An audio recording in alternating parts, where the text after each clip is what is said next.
Hello and welcome back to the Brockton Bay Chronicles. We're glad you joined us. My name's Keith, back as always with my partner in crime and first-time reader of Worm, Andy. He's been wrestling with the age-old question, just how do you defeat a supervillain mastermind who can split realities? Hey dude, what's up? Not a lot, Keith. Yeah, I have been spending a lot of brain cycles on that. And I think the answer is to just split even more realities than the mastermind. But that might take a supercomputer or something. I'm not sure. But that's going to be a lot tougher. Today we're going to be reviewing Arc 15 Colony, chapters 9 and 10, and the final interlude. And as far as new business, we've got a decent number of questions and comments. We sure do.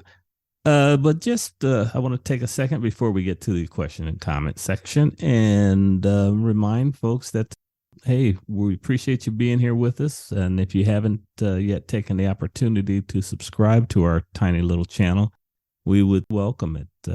We've got 187 subscribers as of this recording, and we'd welcome anybody else who'd be willing to throw a sub our way. So thanks for being here, and please consider subscribing. And now let's move on to our question and comments.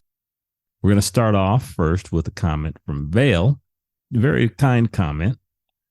It makes my day when your review videos drop. Look forward to listening. A question for Andy before I listen. Is anything about the story overwhelming to you? As in, it's far darker than you think is reasonable for this story / world.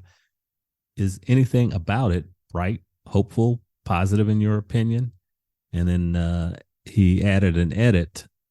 Finished listening. Great episode as always. Thanks so much. I'm glad you're having fun doing this. Thank you, Vale. We appreciate your support. Been one of our longtime subscribers. We very much value your input when you're kind enough to give it to us. So, Andy, what do you think in response? I've got a couple different takes on this, I guess. Right now, I'm reading a Warhammer 40K book as one of my things to keep me occupied when I'm not allowed to read ahead in Worm. And that universe is dark with a capital D. Mm-hmm. The part I'm reading is even more dark than usual. So, this is relatively dark, and especially in the superhero genre, I'd say it's pretty dark. Although, Watchmen maybe kind of prepped me for this kind of thing. So I would say it's definitely on the more dystopian side, but not too far. I've had worse. As far as hopeful, yeah, I think I am a little bit hopeful about it. So there's this other series I'm reading where there's kind of this same story and then a meta story. So here in the Parahumans, you have the trigger vision where people are seeing some kind of super beings or extraterrestrials. Who knows? I haven't got a lot of detail on it yet, but it seems like maybe this is almost like a proving ground or some kind of testing that's going on, and that they're trying to apply these powers to a populace and then see what happens, in the hopes that maybe the folks will rise to a next level, and then they'll maybe join some confederation of meta parahumans or something. I don't know, or meta para beings. But so the granting of powers is purposeful in this scenario you're speculating about. Right, in my speculation. So, and I cling to that kind of thing. You hope that it's not just some kind of cosmic joke, where people are like, oh, let's basically throw a smoke bomb in the room and see who scatters, and who can take it. So I'm kind of hopeful that something positive will come out of it like that. And Taylor's still walking the tightrope between out and out villainy and evil, and still caring for fellow persons and trying to temper her stuff and trying to help out her people. And so that provides me some hope as well. Next up, we hear from Megafire 7. The way I've always seen it is that a field commander of a Cape team needs three things. And I'm going to take a point of privilege, and I'm just going to skim the top level of the three things that Megafire brings up for brevity's sake. Number one, the ability to track what's going on. Number two, the ability to communicate the insights gleaned in point one. And number three, the ability to stay in the fight long enough for point one and two to matter. And Megafire also continues on and says, now you can make up for a lack of any of those categories with technology, like earpieces to make communications easier, with team support, as mentioned in point three, but scouts can fill that role in point one. But if you have to make up for 2 out of the 3 points, someone else may be better fit. Taylor obviously hits all 3 boxes very well, but it could be interesting to look at other team leaders and see how they score on these points. Andy, you want to take a swing at this one? Well, yeah, this one is tough because I think the ultimate team leaders will be able to lead whatever group of folks they have. If you think about like Magic Johnson in basketball or Tom Brady in football, somebody who throw anybody else out there, and as long as, things don't totally break down, they're going to help the team succeed. And then you've got other people who just work with one kind of system, kind of like Michael Jordan. He was a phenomenal talent, but he had to have the right people around him. And when he went to a different setup, it didn't work as well. And so I agree that the basic premise that Megafire 7 has, but I also think there are those kind of transcendent leaders who can work with whatever's available. I think Taylor does have all 3 of these things. Mm-hmm. I think she might be approaching that transcendent kind of level where she's able to integrate whatever pieces she has and try to make things work. And we'll kind of see that in this section with her battling Triumph and everybody else they were battling. But I think Megafire has a great point here. But as you and I know, Keith, you've got more of the field commander mentality. So I'd love to hear your thoughts too. I think I approach it from a coaching standpoint, primarily as an offensive coordinator and head football coach for a Pop Warner team, and being a field commander in those regards, you have to be able to keep track of what's going on.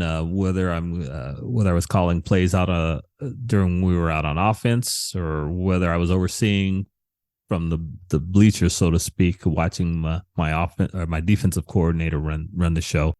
You have to be able to communicate what you see in point one, and that can go, if you look at, it's not directly analogous in my point as a coach versus being an actual field commander in a war. Yeah, you've got to be able to see the battlefield and communicate what you've learned down to your subordinates in order to to maneuver correctly and put your troops at where they need to be. And then the final one, staying in the fight long enough for points 1 and 2 to matter. Yeah, I think that I see it from a preparation standpoint.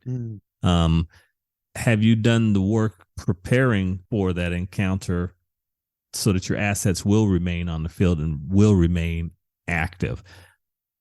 Not exactly an analogous comparison to what being in a Cape fight versus being in a war situation, but that's kind of the lens that I'm seeing through, if that makes sense. Mm-hmm. Yeah. Next, let's move on to Wuxing Chrysalis, who is kind enough to let us know that we can refer to them as Chrysalis. And we appreciate that. And Chrysalis begins with, The whole Amy breakdown. This was one of the most heart-wrenching scenes in the entire book for me. The thing is, I can almost sympathize. I've been that broken down girl who thought she had nothing left and no one to talk to. I was wrong. I overcame that in a much healthier way. But Amy also has overwhelming power at her fingertips and suddenly nothing to hold her. And suddenly nothing to hold her back. The whole tragedy of Amy is that it didn't have to end like this. Very true. Me editorializing there. Back to the comment. Where sympathy stops is when she hurts others. She might be suffering, but while that can explain her actions to some extent, it doesn't excuse them in the slightest. We are entering my favorite part of the story. I think the Undersiders cleaning house and getting rid of the Chosen was probably around the time I noticed how much of an insect queen Skitter was behaving like. It was there from the start, but I only really noticed it when she came into her own as a strategist, centralizing information and coordinating in real time. Side note, but Regent is probably the most horrifying with his control of Shatterbird, fully on Skitter's side on that point. Thank you once more for this podcast. It's making me want to reread Worm. There are definitely things I missed. Thank you, Chrysalis. Very interesting statements you got there. And again, we appreciate anybody who shares an interest in joining us on this little project that we've got going on. It would be so boring with just the two of us spitballing ideas back and forth. Andy, you have a response for Chrysalis? Well, I think she brings up a great point, and that is that lots of us go through these dark times, and the big difference is that none of us had like otherworldly power to be able to change things right the way Amy does. I mean, I think if when I was a teenager I had this kind of magic wand type deal, I probably would have done something with it too, just to try to fix things, because I've got that fix the problem kind of mentality. And I think, people could relate to that. So Worm does a great job of portraying that if any of us in that time had the tools needed to try to fix something, we might be tempted to pick it up, even if we were, risking a lot and messing with people. And it's easy to forget, and we'll see more about that later on, that most of these people are pretty young. I didn't get married till I was over 30, and I still felt like I was making a bunch of teenage mistakes early on in my marriage. So I can't imagine what I would have been like as a teenager with superpowers. But that had to be a huge challenge. Yeah, throughout this entire story, Wildbow makes us think and rethink, reanalyze our feelings on situations. And, you look at what where she is at this moment. And actually, let me see if I can harken back. I think this was a question or comment from Junior Cruz last episode about what I thought about Taylor at this point in the story. And I even touched on this a little bit when I was with Tony when we were up at his brother's graduation this last week. Yeah, I'm pretty sure at this point in the story, without giving you too much of a heads up, Andy, I think my feelings for Taylor, my feelings shifted. Now, I'm not going to tell you in which direction, but my feelings for her in my first read did shift, and I am having those feelings. I'm recognizing them again. So I will be, I think, 2 arcs from now, I'm going to be really interested to see where you were at this point in the story. So we're gonna make sure we come back and revisit that. Moving on, we have a comment from Johannes E. Just a reminder, because while you were reading, you tend to forget, Taylor is 15. Same problems apply, just even more so. And yeah, that goes to the thing that we constantly bring up about Taylor and the majority of the people in the story being on the younger side. So thanks for that reminder, Johannes. And now we hear again from Megafire 7. I really like the phrasing of Taylor treating her body like a general treating injured soldier. Remember also that Taylor has been hit by a Bakuda pain bomb, which rather readjusted her idea of what pain means. She's also a little bit insane. So yeah, not taking anesthetic is an absurd decision, but Taylor gonna Taylor. Me interjecting here, I could not agree more with that statement. Back to the comment. I think Mannequin had powers before he started turning himself into Mannequin. Alan Graham was a fairly famous parahuman before the Simurgh got her hands on him. And just to let everybody know, I'm taking viewers' or editor's discretion, I should say, and removing the last paragraph of this story out of fear of possible being a spoiler. It may not be, but I'm going to err on the side of caution here. And then Vale, in a reply to Megafire 7, says, just wanted to second this. Taylor was changed by the pain bomb. She is frequently dealing with levels of pain that are beyond what anybody should be able to deal with. Let me interject also that I did bring this up with Tony when I talked with him, and he broadly agrees with the concept that Taylor somehow was affected by that pain bomb from Bakuda. Andy, you want to address this whole section here? Well, pain is an interesting topic, and it's been studied to a certain extent, and it's very true that through repeated exposure to pain or application of pain, a lot of people can learn to deal with it better. There are whole areas of Eastern mysticism that, walking on a bed of nails kind of thing. Yeah. So, it makes sense that somebody who has almost like this adjunct nervous system through the bugs is able to dissociate a little bit or shift it. They say that people who are able to deal with pain better oftentimes think of it as just another sensation. Maybe it's pressure, that kind of thing, and they're able to kind of take the emotion out of it.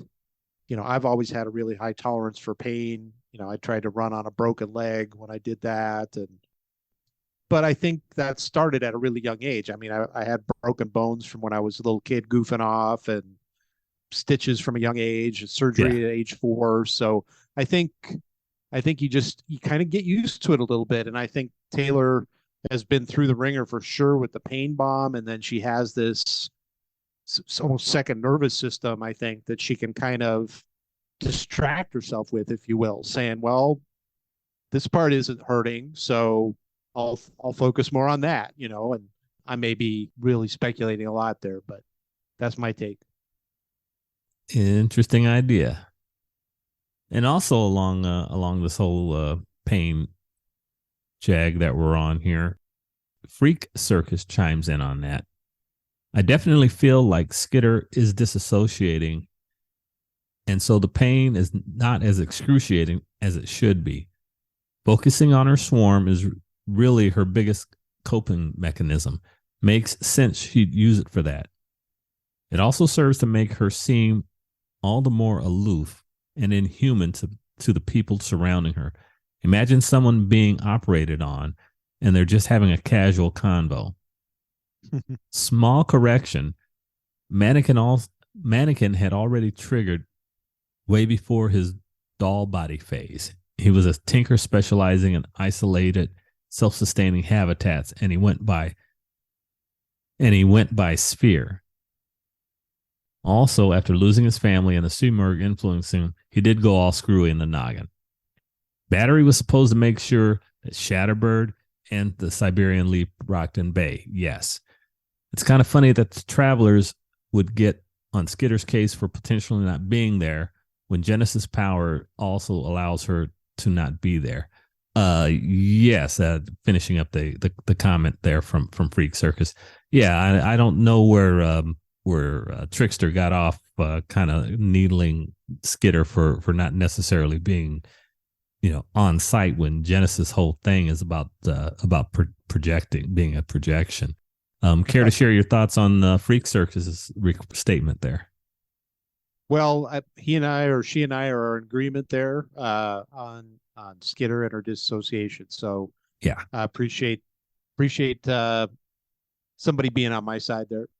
And then yeah, I remember about Mannequin. Apologize for forgetting that. We were just talking earlier how, generally when I read, I read every night, and I'm able to keep things pretty straight in my head. And this kind of, doing the podcast every couple of weeks, and then, me needing to read other things to keep my brain occupied, it makes it easy for me to lose track of details like this. So I apologize for that. and no need to apologize, since as we said, the massive data in this story, and then with our schedule being what it is, it's no surprise that things slip through the cracks, so to speak. But carry on. Well, and as far as Trickster goes, he just strikes me as one of those people that is kind of not feeling that great about themselves, the situation anyway. And so, human nature, we tend to be more easily annoyed and less rational when we're in that state. And so I think that might explain why, he gets annoyed about something that it's like, well, yeah, that's happens in your own group, dude. Just deal. So I think it is human nature. I think Wildbow does a good job of highlighting that Trickster is on edge anyway. And so all of a sudden the pebble in his shoe seems like a boulder instead of just a minor annoyance. Yeah. The final comment that we're going to be addressing in this section is from the blonde vampire. A small detail that's easy to glance over, but the young man that Alexandria, quote, saves from the war zone is most likely neuter. This is based on the tags that show important characters that appear in the chapter include neuter, which is most likely the young man. You can see these tags right above the chapter's comment section. Thanks for that heads up on that, blonde vampire. Yeah, I wasn't even aware of that. I've been very reluctant to look at anything below the author's text, just because I don't want to step into a spoiler. And I think, Keith, you maybe even mentioned early on that some of the comments might give stuff away. So yeah, I tend to, as soon as I get to the link that says next chapter, I just click it and just go. Very, very wise move, my friend. And yeah, I figured that this would be safe enough to bring up this comment, because in case you did happen to, sure, because it is right there just above the comments from the readers. Anyway, so yeah, that would make sense that probably is Neuter, who was picked up by her and taken to the Cauldron. So Neuter was turned into a Case 53, and the rest is history. That. Yeah, the rest is history, so to speak. So thank you, everyone. We love hearing from the folks who are kind enough to bring in questions and comments. Folks, I'm going to apologize in advance. I'm still recovering from our long drive from Oregon. And so if I'm a little scatterbrained this episode, I will beg your indulgence. I'm working off working off a few hours less sleep, and we're back home and we're back safe. But boy, it was a long drive. So having said that, I guess we will move on into our review of Arc 15. This is our final part, and we will begin with Chapter 9. And it picks up with Skitter as she's assessing her current situation. She's figured out who Triumph is, and Triumph is the mayor's son. And then she's stuck with trying to figure out who this likely heroine is. And she goes through the possible scenarios, who it might be, and she comes up with two possibilities: either Ursa Aurora or Prism. And Wildbow, I like that the two possibilities will require two different fighting styles from Skitter, and Wildbow takes us through her reasoning on how she would handle either one of those opponents.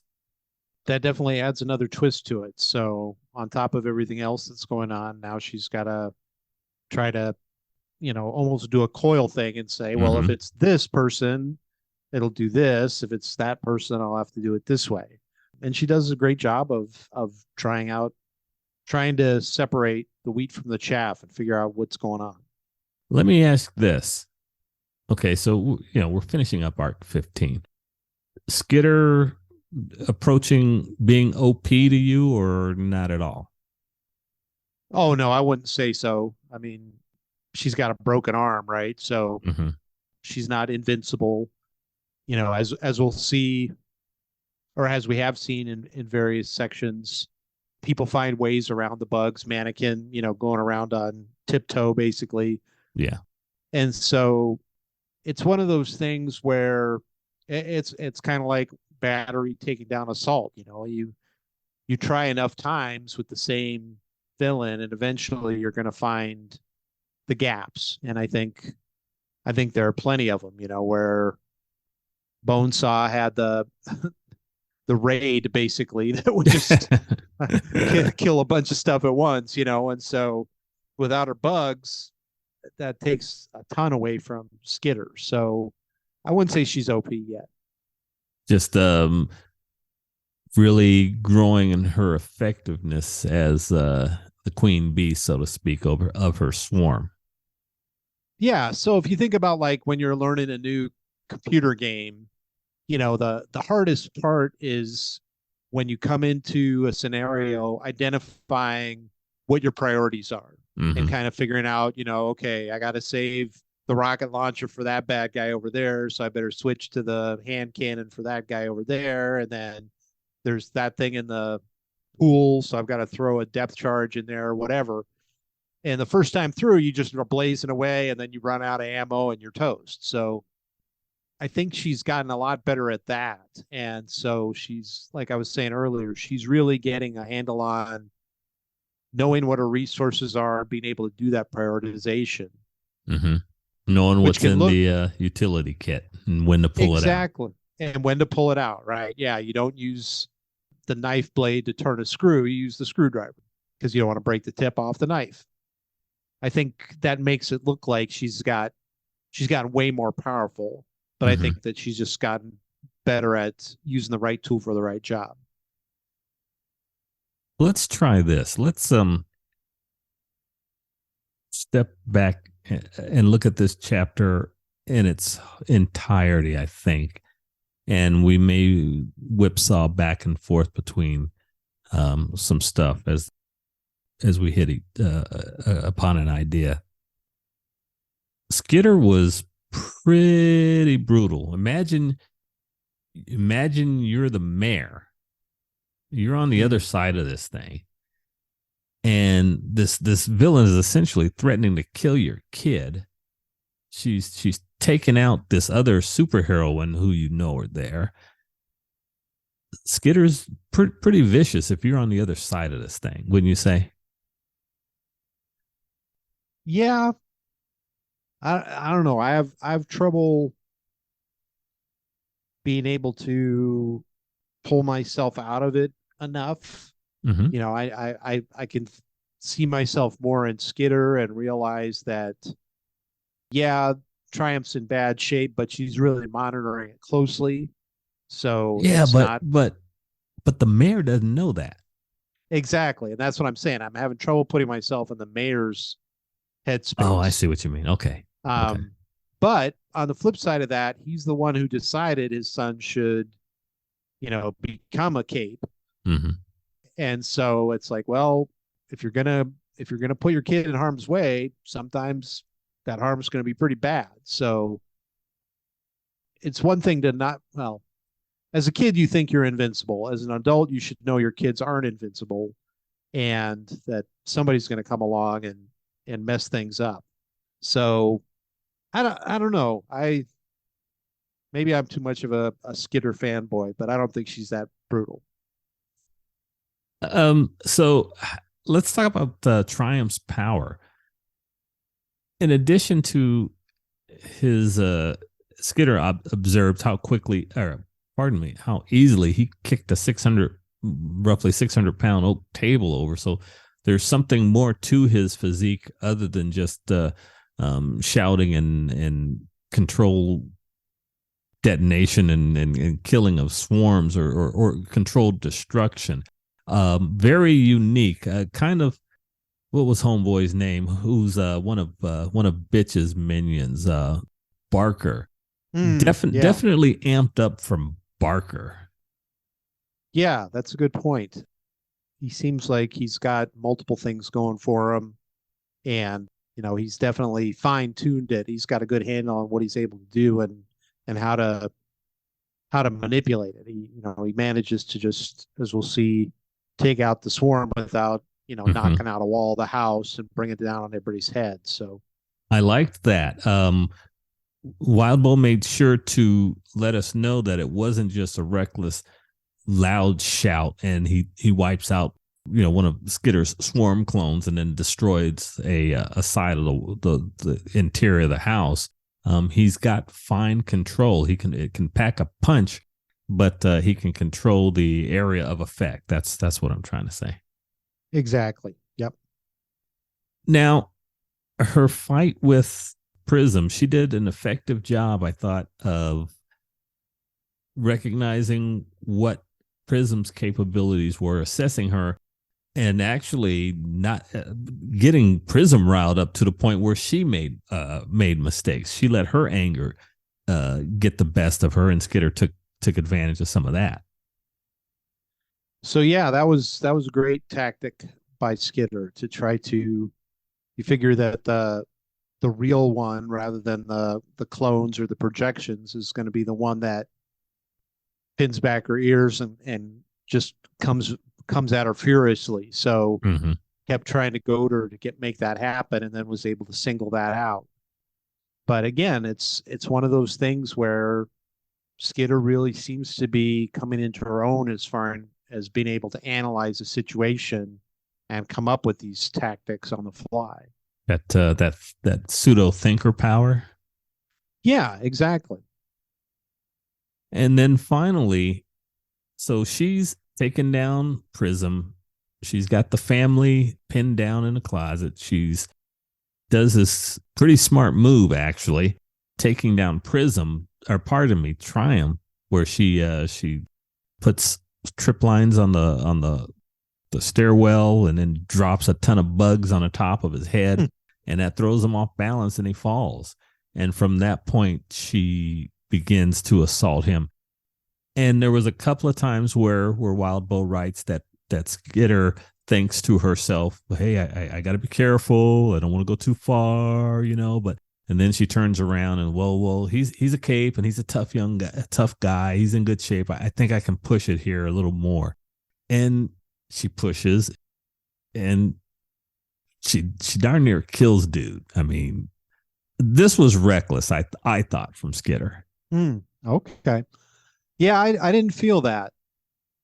She's able to get so much information from the bugs that she's probably able to detect his heart rate, his respiration rate, maybe even the temperature of his skin. I don't know, what she's able to pick up.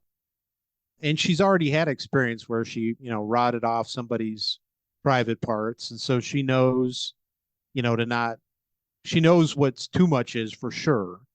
And so she's walking a fine line, I agree. But the other thing to keep in mind is she doesn't know when the hammer might fall on her, right? She's convinced at this point that somebody's going to try to kill her in the midst of this. Right. And so it's like, all right, I gotta wrap this up. I can't just linger and string him up with a bunch of spider webs and then say, all right, look, he's stuck. Okay, what are you going to do?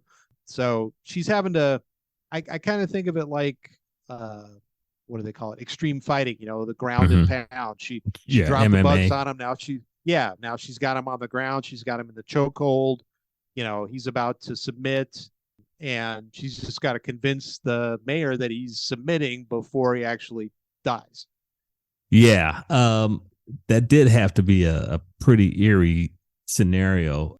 The mayor standing in the room, three swarm clones around him talking to him, and every time he turns and shoots at one, another one picks up the sentence and continues on. That was chilling. And when I read this section, I do tend to forget the fact that Coyle, or I don't pay enough credit to the fact that Coyle, in Skitter's mind, is getting ready to try to kill her, and she's got to figure that in to how she's dealing with the situation. So maybe I'm being a little harsh on her at this moment, because she is juggling, dealing with the mayor, trying to keep Triumph down, and wondering if there's a sniper out there somewhere getting ready to take her out on Coyle's orders. So yeah, maybe I should be a little more open-minded that way. Yeah, just it's another factor, I think, that she's got to be a little bit more cut to the chase. She can't afford to pitter patter around.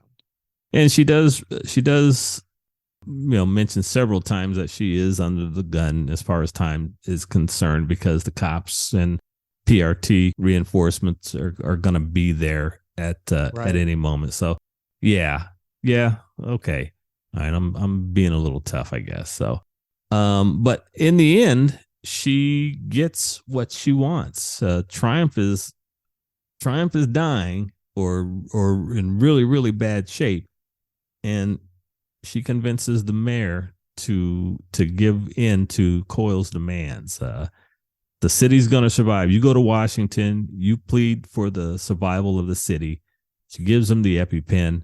I guess the Triumph's mom knows how to do CPR, and Skitter heads on off to meet up with Genesis. And her final words to him are, "Washington," I told him, "the city survives." He nodded. There were tears in his eyes. The stubborn man who talked so casually with supervillains who had invaded his home and threatened his family, who tried to take me on with a shotgun. And so, yeah, that's the last visual that the mayor has of Skitter, is her heading out into the distance, surrounded by her swarm clones. And that moves us on into chapter 10. Skitter's heading out to go meet up with Genesis. She's got Trickster on Atlas's back, tied down with silk. Side note, Skitter's got her spiders being pretty effective with. I can't wrap my mind around the amount of silk that they need to weave out at a moment's notice.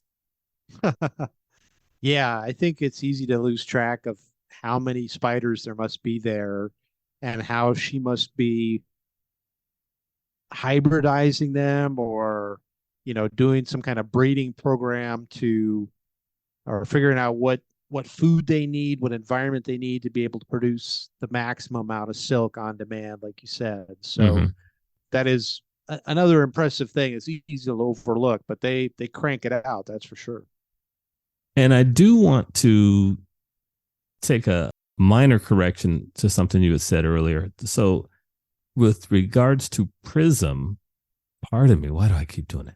With regards to Triumph, if you recall, and this gets brought up in the interlude, Triumph is a cauldron cape. Right. His dad got him powers ostensibly to help his baseball career.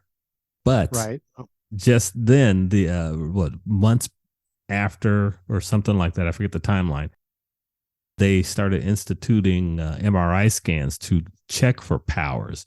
He'd always been second best. He was on the verge of going to the pros, and his dad gave him this little boost, and that turned out to not work out. So I don't know if you might have missed. Okay, I see what you're saying. So you're implying that the mayor it wasn't meant put to him be on a track to be a cape. Exactly. Okay, but yeah. Go ahead. Well, once the career folded and the son decided to become a cape, yes, the mayor seemed okay with it. Right. He didn't tell him to, go play baseball in Japan or something, or there's lots of other things he could have done. But yeah, no, that's I just wanted to make sure that we were on the same good page point, there. though.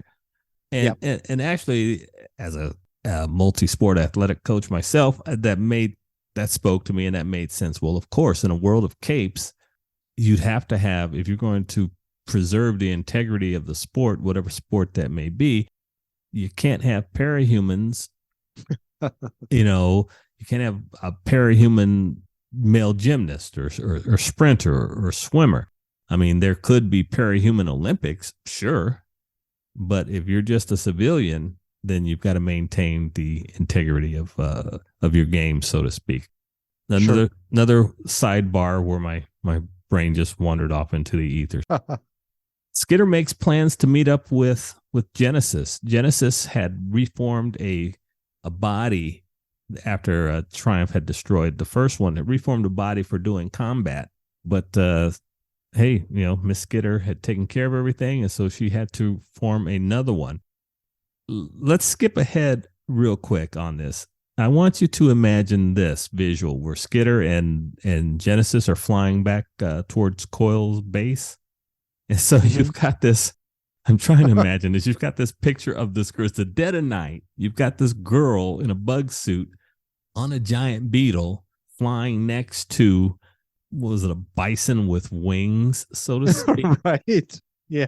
If you were homeless and you weren't drunk, on purpose, you'd swear you were after you're wandering around the night of Brockton Bay and you see this fly overhead. Just imagine being that guy. Yeah, I definitely had a vibe like the homeless guy in Back to the Future, that Yeah, wakes up after the DeLorean goes by. that's Hey what I'm man, if talking you about. just see a really bright light. That's exactly what I'm talking about. Yeah, I'd throw the bottle in the trash and just be like, I gotta quit. Something. Yeah. So as Skitter's going to meet Genesis as she's where she's forming a new body, she starts going over the situation as it had occurred, second guessing her actions and the situation with Coil and trying to come to terms with that.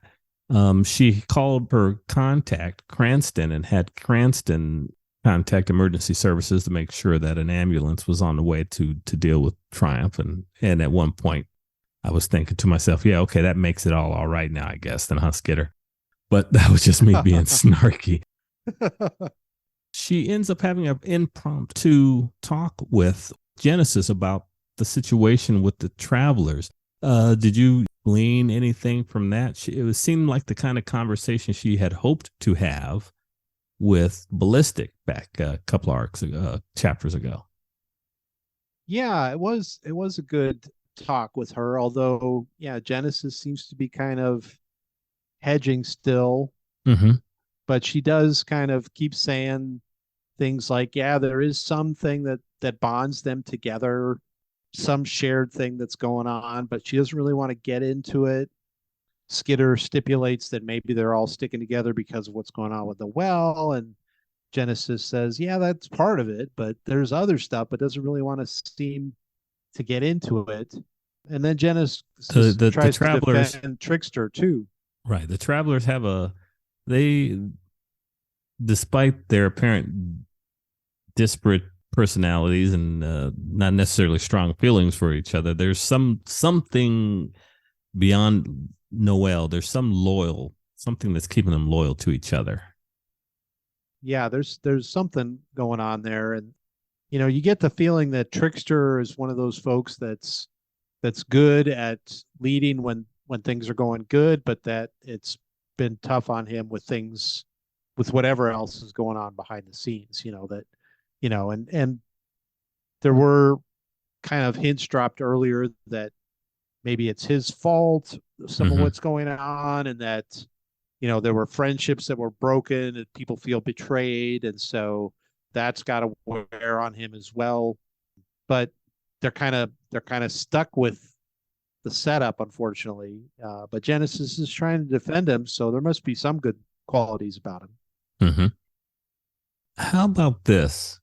That one section as Skitter is on her way to meet with Genesis, and she's talking about how much she misses running and how much she enjoys being able to run. How did you like that description of her being able to maneuver through in the dead of night again, maneuver with ease through that wooded area where she would safely plant her foot on a particular location and duck to avoid a sharp branch and skillfully reach out to touch another to keep her balance, all because what her power affords her, her swarm sense. Yeah, that's pretty cool, and it kind of backed up some of the stuff I had been saying. That it's like her sensory perception is extending, and she's getting more and more integrated with her swarm. Mm-hmm. Who knows how that's kind of rewiring her brain. They talked about back in the day, like a fly's eye and the facets that it has, and that gives it certain things, but that the human brain wouldn't be able to process that kind of stuff. But who knows, given enough time and exposure and being able to kind of, it's kind of like language immersion, right? If you have a bunch of people speaking a foreign language and you start to pick up a little bit because a little bit, and you can say that they're pointing to a floor mat and they say a word and they're like, okay, that must mean floor mat, and so as she's getting these signals and opening herself up more to the signals from the swarm, her brain's probably getting to where it can interpret those better. And yeah, now it's like she's got this 3D sonar, radar, lidar map of whatever's around her, and it makes her look like she could run blindfolded with headphones on and still be able not to hit anything. Yeah, kind of a more enhanced description of what Brian saw that time when she was walking over to his place, where how carefree and she was walking down the street because she was using her swarm sense and not worried about apparently not worried about traffic or walking into anybody because she was probably checking using her bugs. This was a more detailed description of that. Right. Skitter delivers Trickster to Genesis. Genesis takes off in her new form with Trickster on board, and Skitter calls Tattletale. And this is where things kind of get scary.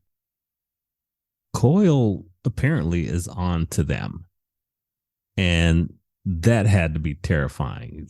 Somehow, some kind of way, Coil apparently, at least Tattletale believes at this moment, has found a way around Tattletale's power and made an implied threat. This send any chills down your spine?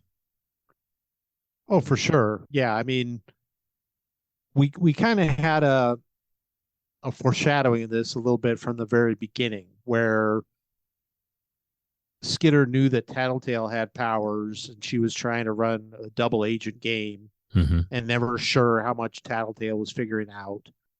And now we have somebody even more powerful than Tattletale with more things at his disposal. And now he's telling them, yeah, I knew what you were trying to do, and that's not good. Yeah. I know so, that yeah. you know that I know that you know. Exactly. Yeah. And so then it's like the one guy who, picks up the gun out of the drawer and then click, and it's like, oh yeah, I knew it was there, so I just took the bullets out. Like, oh, right. Yeah. Dang it. That was my ace in the hole. Yeah, not so much. And actually, that part of the conversation, I think I skipped ahead. That part of the conversation comes after Skitter's, after Taylor's return home. Kind of I can't think of the word to describe it, but I mean, she was there. She finally, after going back and forth and looking for a safe place to retreat to, Taylor makes the decision to go home to the place where she grew up and to see her father. This was another one of those sections where I was extremely happy because, I'm Team Danny, and still to Yeah. this day. It was skillfully written and it conveyed the gap that was between them. She's grown, she's been on her own. As far as he knows, obviously, he doesn't know that she's been in life and death fights, but he notices something about her has changed, not just the fact that maybe she's grown an inch or two taller physically. Something's different about his daughter. Yeah, and I think you kind of hinted at it earlier. She's gotten so used to the input from her swarm and how everything is okay Mm-hmm. that somebody who kind of hunches because they don't know where the next blow's coming from is now like, there's no threat. I'm good. Yeah. And so I'm guessing some of that's bleeding through to Danny, and he's just like, wow, yeah, you don't look like you're afraid of anything anymore, which is kind of true. But man, definitely awkward, and Danny having a hard time medically and having to sell things, and Yeah. Oh, yeah. Yeah. Yeah. Taylor, maybe check on your dad. Maybe last time you saw him, he was being carted away in an ambulance, I think, right? That was right after the Shatterbird attack. So, okay, great. Yeah. Okay. Homegirl had to fight the Slaughterhouse 9. Okay, fine. maybe she could have, surreptitiously sent some bugs in to check and see how her old man was doing. She didn't have to go home. Little irritated with Taylor on that point, but I mean, I'm glad she's there now. But nonetheless, a little irritated that she was surprised that he was having a hard time. But at least she recognized the fault was with her. I believe. I guess I can say that. Yeah, there was that. The other thing that stuck out to me though was that when he was in working on the tea or whatever, that she didn't look around to see if there were some bills she could pay or something with her stash of cash. I mean, she could have helped him out, and he might have been just like, wow, where did that bill go? And right. But it would have lifted a huge load off his shoulder. He's having to sell stuff, man. I mean, I've been there. That's not a pleasant place to be, man. When you're just like having to part with things to try to just keep things going. That's rough. Yeah. So Taylor, let's see here. Wildbow is reminding us how, or I guess where her priorities have been. And at this moment, it doesn't seem like her father has been one of them. Again, yeah, okay. I understand she was fighting supervillains and other stuff. But she's found a way to try to stand up her little fiefdom there, and yeah, I'm gonna come back to this. Maybe check in on your dad, your dad thing. So the two of them once again, they try to reach across that chasm toward each other. Small steps forward. She sits down. She has tea with them. They agree to meet in a couple of days' time. She at least has the decency to feel guilty about how she's handled her relationship with her father, and that's where she ends up with that conversation with Tattletale, and discovers that that Coil is on to them. Yeah, before we move to that, though, I thought it was interesting that the dock workers had these warning flyers printed up, and Skitter was reading about herself. Thank you. I'd overlooked that. As, yeah, she seems okay, but she can be vicious and violent, and it's like, oh, okay, well, can't really deny it's not that. Wrong. It's not wrong. I mean, yeah. Yes, you look at this one piece of paper describing how the world sees you, and yeah, it's pretty startling to her. Yeah, and I think on a microcosm, it's that way to all of us. We've all run into those situations where somebody says, "Wow, you're kind of intimidating," or whatever, and you're like, "What? Yeah, what? How? What about me?"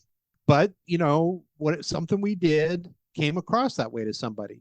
And we can't really predict that necessarily. We have blind spots. We don't realize things. I can remember back in school, I had gained some height, but not much weight. And then Mm-hmm. I just had this mental picture of me being this kind of skinny guy. And then I got to my first job and I ended up having some friends who lifted. So we all lifted. And then I remembered looking at a picture of a softball team thing. Mm-hmm. And I'm like, well, who's that person with their back to the camera? And I'm like, holy Toledo, that's me. I had no idea my shoulders had gotten like that. Yeah. And so it's weird how there's that dichotomy, with how we see ourselves and how others see ourselves. And then it hits Taylor right in the face in her dad's house that The place where her she was dad's been trying to separate her civilian life from her cape life. exactly. Yeah. Now they've hit head on. And basically, if her dad met her on the street, he'd be like running the other way. And that's got to not feel good. Yeah. I want to read this one section from that flyer about Skitter. And it says, Skitter is an unpredictable young woman tending towards acts of apparent kindness to those she deems her subjects and bursts of sudden and extreme violence towards those she sees as her enemies. Yeah. So imagine you're Taylor sitting in your home. You read this about yourself, and you're like, well, as you said, yeah, well, yeah, I can't I can't say it's wrong. But it's kind of funny how she rationalizes it, and she's able to compartmentalize all this stuff. And her first thought seems to be, well, this is a lot out of date. Our water is running. Yeah. Okay, so that's the takeaway, Taylor. Really? Oh my goodness. So as we're moving a little deeper into the chapter, and Danny's making the effort not to push her, and is trying to get her to feel comfortable. Hey, you can come home anytime. This is kind of what I've been going through, but I'm okay. How are you? He's trying to be a dad without repeating what he probably feels which was the mistake from their last encounter, or the original encounter where he I won't say forced her out of the home, where she decided to leave home. So he's doing the best he can at this moment in time. Yeah, but to go back to the comments, even though they were from the previous chapter, can you imagine your 15-year-old kid coming home with a broken arm? Oh yeah. And just being like, all right, here's the chain, put this around your leg. The other side's gonna hook to the radiator over there, and you're just staying here until you're healed up. I can't imagine that. So yeah, Danny learned his lesson from the last time she ran, but man, he must just have a huge hole sinking in his stomach. Yeah, it's got to be eating at him, and she sees it, but their relationship is broken. She doesn't necessarily know how to comfort her dad with anything other than just a smile and a vague promise to come home sometime. And she does recognize during the conversation lie after lie after lie. Wildbow continues to bring this up as part of their relationship, that there's an area that she can't share. There's an important part of her life that she can't share with her father. Not now, because she's a villain. She can't share it with him without putting him on the spot. Not knowing what kind of repercussions that would come to with regards to their relationship, and B, if he would be at danger once he knows that she's a villain. Yeah, and I think we can all relate to that. They're on a very small scale. That we're all times where we did something when we were a teenager that we knew we weren't supposed to. We didn't want to share it. We didn't want to tell our parents about it. We agonized over it and stuff. And so, but yeah, then on top of this, you have putting him in harm's way if anybody found out he was family. So, but it still doesn't make you feel good when you're having to, tell half truths or leave stuff out or out and out lie. You still feel crappy about it. Yeah. So after getting off the phone with Tattletale and determining that she's got to do something, they've got to somehow deal with the situation as it is now that they know Coil knows what they're up to and is not afraid of that. So she decides it's time for her to go, and she makes the promise to come back. They're going to get together for a meeting and go to an event in a couple of days' time, and she leaves the house and she's got tears running down her face. And at the end of this chapter, it says, "I couldn't say whether the tears were because of her love for her dad or." Let me read it properly. I couldn't say whether they were because of my love for my dad or my despair for Dinah. Kind of a tough line for me to deal with. Again, being Team Danny, and yeah, she's got this mission to deal with Dinah, but the heartache of Danny seeing this girl leave again, even with a modest promise of returning, it's still got to hurt.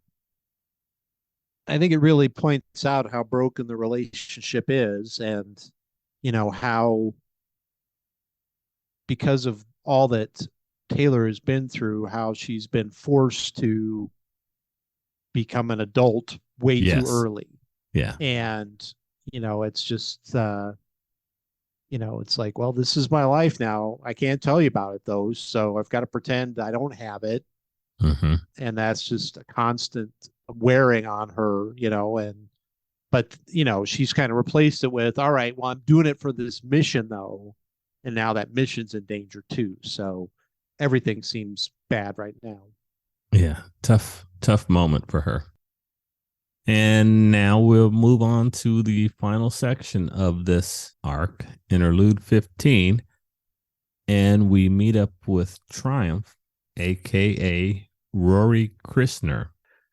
And we get him in the hospital being visited by Prism. And they're a thing. They're casually dating. And they've got, sounds like they have a lot to bond over. Both former successful athletes, both capes. They understand the dangers of the lifestyle that they led. I did appreciate the one section where Wildbow wrote about how Prism, her father, pushed the kids to become almost Olympic level athletes. I believe it was gymnastics, and that once that she injured herself, that he kind of lost the family seemed like they kind of lost interest in her. I've seen. Well, not to that extent. I mean, the interested parent, the parent who coaches from the sideline constantly, and so yeah, I recognize that guy in the writing, and I don't necessarily like him. I'm in the same boat, and that impacted my life. My dad was a high school baseball coach at a private school, and he saw a lot of those people kind of living vicariously through their kids, and pushing them. And so my dad made the conscious effort to not do that with me, but he kind of went overboard, where I wish he would have kicked me in the butt a little bit and said, get outside and practice, or go work out a little bit. I think I would have been a better athlete if he had pushed a little bit harder, but he had seen how toxic it could be. That's the word. And I think Wildbow does a great job of illustrating that, how it can get to extremes where it's like, if your kid's not able to perform anymore, it's like you lose interest, which is just horrible to even contemplate, but it happens. Yeah, agreed. So he's getting out of the hospital from having been nearly killed. I'm not going to sugarcoat it. Nearly killed by Skitter. They're actually, pardon me, the hospital unit is in PRT headquarters. Ursa Aurora grabs them and they calls them to a meeting. There's a big confrontation going on. Assault is not a happy camper. The Protectorate team, Miss Militia, Assault, several others, and the wards are having a meeting, and Assault is holding forth, and he's talking about going on the attack outside the sanction of PRT leadership. Yeah, that's I mean, I get where he's coming from. Mm-hmm. I'd be looking for revenge too, and given his background where he's a converted villain anyway, Yeah. you can see where it'd be like, all right, I did this for a while. You know, the person who got me into this is gone now, so screw it. The gloves are off, you know. But yeah, there's definitely a debate going on, and it's, you know, it's a constant struggle, you know, when you're the good guys. You know, you've got rules you've got to follow. Yeah. You know, as much as you know you have the power to fight back and to take it out, you don't, you know, then you're just becoming just as bad as the villains. So, you know, you don't want to become, yeah, vigilantes, like they say. That word comes up. And but Assault's like, I don't care. Yeah, because the person he cared about was mercilessly executed Right. because of the miasma. And yeah, he's like, hey, why am I even here anymore? You know, if Yep. we need to go out here, the Undersiders have made themselves such a big target now. Yeah. They just keep trying to do the right thing and trying to be villains, but not as bad as like ABB or whatever. But, you know, there's always going to be collateral damage. And somebody's got to be the scapegoat, and it's going to be the bad guys or bad Mm-hmm. gals. So, yeah.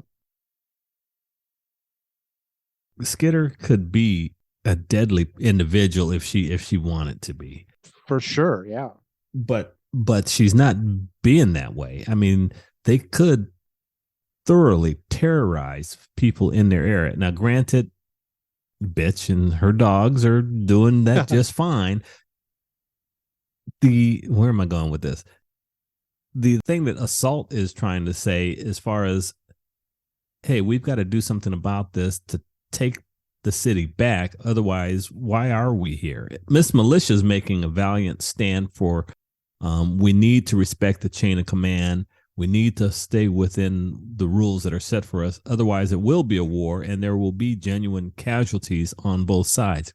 And let us not forget that Miss Militia is a child of war. That's how we came to meet her. Remember that? Right. That's right. Yeah. So that's So going to she's obviously color where she's coming from. for sure. Yeah. That's a great point. As the debate progresses, Director Piggott shows up with a couple of guests.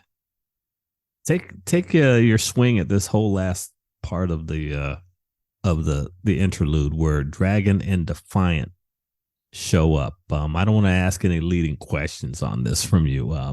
What did you think of this whole thing? Well, it's kind of, I mean, we kind of had some foreshadowing of this, I think, at least if Triumph's speculations are correct. Armsmaster and Dragon seem to be developing a relationship.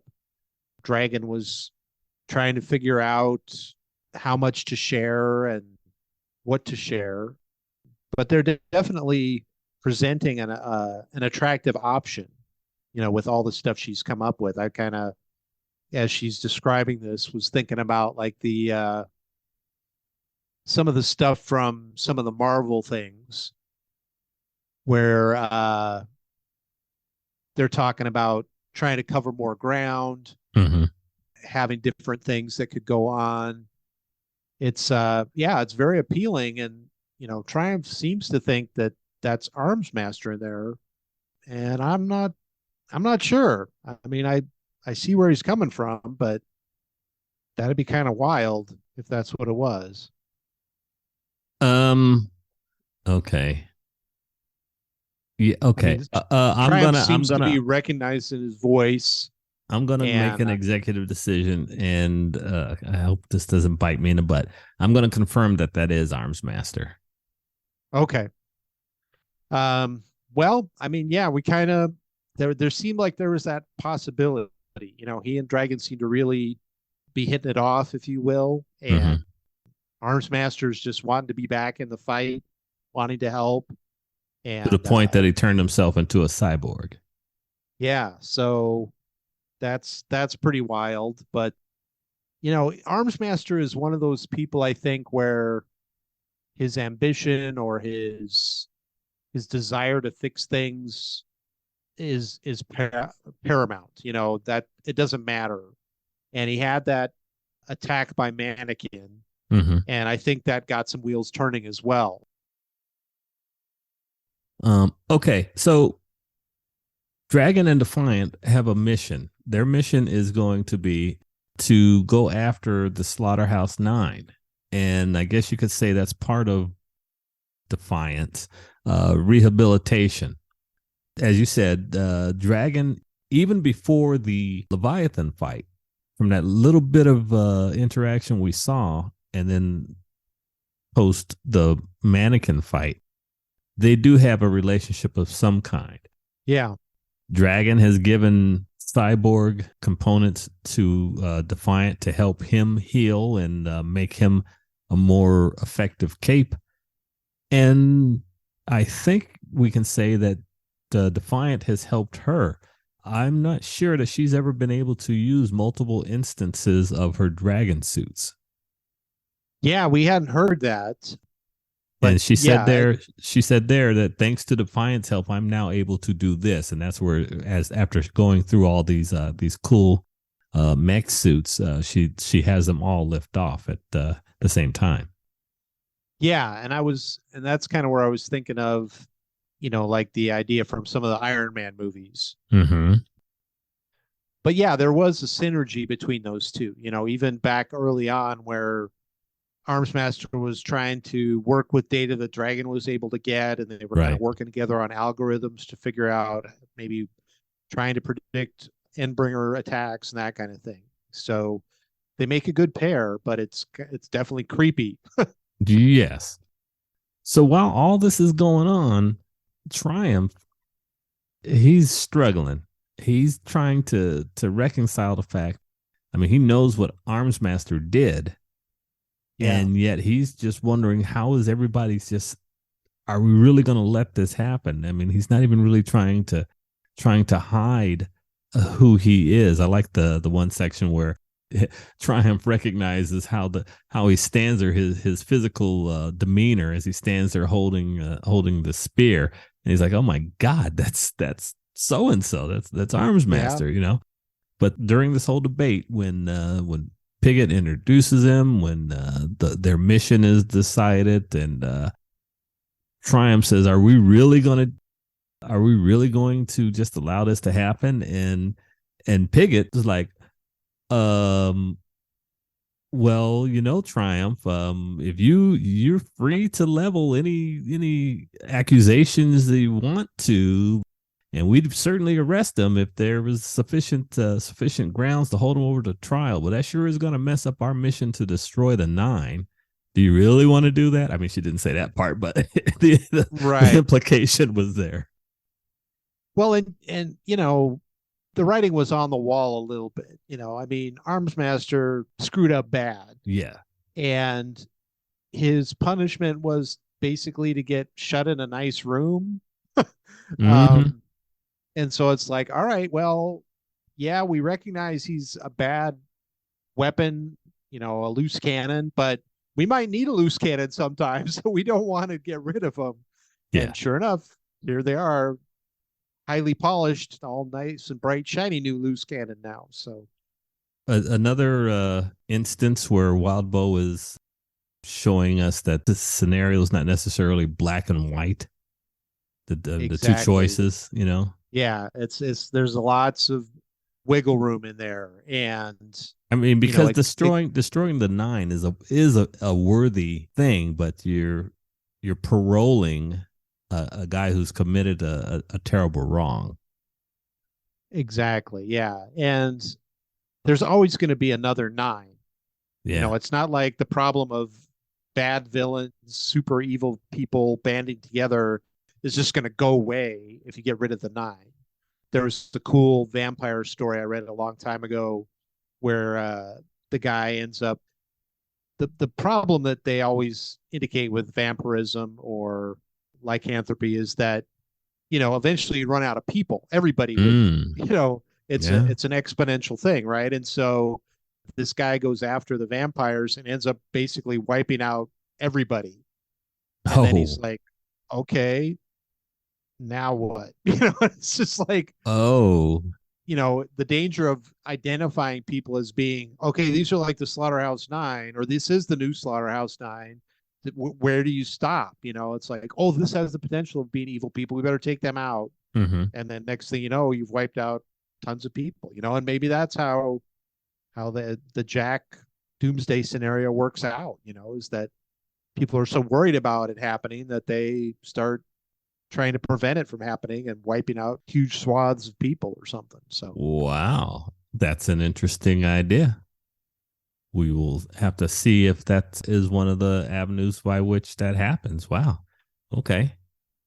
So as the meeting finishes up, Triumph has had enough of this. Prism tries to, they had planned before the meeting to go get a cup of coffee. Triumph is like, you know what? I don't think so. I'm going to go for a walk. I need to clear my head. She's disappointed, but hey, he needs to deal with some stuff. And we get some inner dialogue from Triumph as he's heading down to what the area they're calling the Scar, which is where Director Piggott had all of Bakuta's leftover bombs dropped on the city. There's a dangerous, pretty dangerous area. We finally find out what happened to Mannequin and Crawler. That whole scenario, how'd you what were your thoughts about that from his inner dialogue and thinking about Arms Master / Defiant to dealing with his own thoughts of whether or not he would begin to take walks down that same path? yeah, it's a lot to unpack here. So, he's going to the scene where Piggott has already kind of made the decision to use whatever horrible things is at her disposal to try to take out the Nine. Mm-hmm. And so she's shown the Scar really is physical evidence of how ruthless she can be. It's kind of like, all right, well, this is just an escalation. It's like once you cross a line in that kind of equation, then it gets easier and easier to just keep crossing the next line. Sure. It's like, yeah, there'll be collateral damage. Yeah, but remember, we took out Crawler and Mannequin. There's their statues right over there. Mm-hmm. And so it becomes, the danger is it becomes what, one of those victories where the losses are greater than the win is. And so Triumph is going to this because that's kind of what's going through his mind, I think, is that great, we're letting the evil genie back out of the bottle here, pretending that he won't be evil again, or ruthless, or uncaring, however you want to frame it. And he's there thinking and trying to decide, all right, yeah, I think you said it earlier. It's one thing to serve the system, it's another to enable the system. Yeah. And so he's really wrestling with that and thinking, I just need to think about this for a while. And then he ends up having to think about it a lot longer than he thought he was going to need to. Yeah. A very interesting and well-written character, Triumph. Glad we got to see things from his point of view and covered a lot of ground in that last interlude, I think, there. So well done, Wildbow. Took a character that we didn't know much about and made him pretty interesting for the time that we had with him. So yeah, definitely. And that wraps up interlude 15. And by extension, the entire arc. So, buddy, give me this was a long one. Give me your overall impressions of arc 15. Well, I think it was a great follow-up to the Slaughterhouse 9 stuff. In so much of popular fiction, you have this thing where there's this big adversary you need to overcome, and then it's overcome, and then there's the celebration, and there's the banners flying and the sun's out and everything's great. But Wildbow does a great job of, kind of bringing us back and saying, remember, this is like a giant ruin of a cesspool now that they're all living in. They're having to make a deal with the devil to try to clean it up. And there's going to be a lot of people who aren't that happy that the Nine are semi-defeated, and that it's going to once you take out one thing, it's just something else is gonna be the top priority to take out. And guess what? By being the bad butts that took out the 9, now you're enemy number 1, Yeah. So it's kind of like, they're out of the frying pan. I don't know that they're in the fire, but it's just like there was another frying pan waiting. The heat isn't going down at all. Right. It's just not immediate heat. It's kind of a simmer. So yeah, it was really good though, and it definitely was different than I expected. I definitely expected a little bit more of a victory parade and things to be good and kind of maybe take a breath and then the Endbringers come back or something else, but there's no breathing room here. So all right. And now it's time for Andy to announce his choice for key character of the arc. Whether hero or villain, cape or civilian, Andy will identify the characters that stood out to him, whether it's for good or ill. Andy, who's your selection and why? Well, this was a tough one. I mean, there was a lot of meat on the bone. Definitely. This was kind of like watching all 3 Lord of the Rings episodes and then saying, well, who is your favorite character? It's like, oh my gosh, there was so much going on. But I think if I had to pick one, I'd have to say Coil. I think I've picked him before, but he's revealing more layers. We kind of knew he had the ability to see a little bit in the future.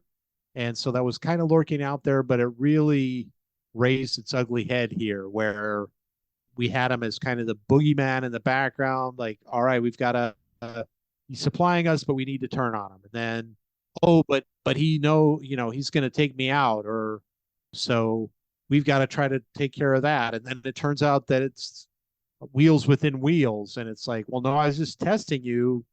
Now that you knew I could have taken you out, or I knew that you were trying to, like you said earlier, but you knew that I knew that you knew. Yeah. And so it's like, oh my gosh, this is just so much worse than it was. And like you said at the beginning, how are you gonna get around somebody like that? But I think the ace in the hole, as you were kind of implying with Skitter and the bugs, is that bugs are everywhere. They're 99.99% of the time overlooked. And so the way you stop somebody who can see multiple things in the future is to send a swarm of enemies against them, and from every direction possible. So I think Skitter's got a chance, but that the ante has definitely been upped. But Coil is my choice for the key character of this massive arc. Well, all right. So Coil, tag, you're it once again.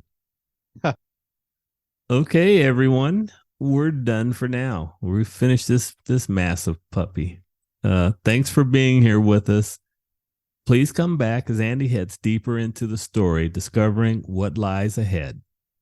So until next time, take care. Well, I'm really looking forward to all the suits and Dragon and Defiant and what they're going to do. I think that's going to be exciting. Yeah, thanks for sticking with us and hanging in there during the extra week off, and really looking forward to talking to y'all next time and seeing what questions you come up with. Thanks for joining us in this video. We hope you'll like, comment, and subscribe. If not, thanks for stopping by anyway, and we hope you'll return. Music is by the band YYNOT from their self-titled debut CD. You can find more information in the link down below.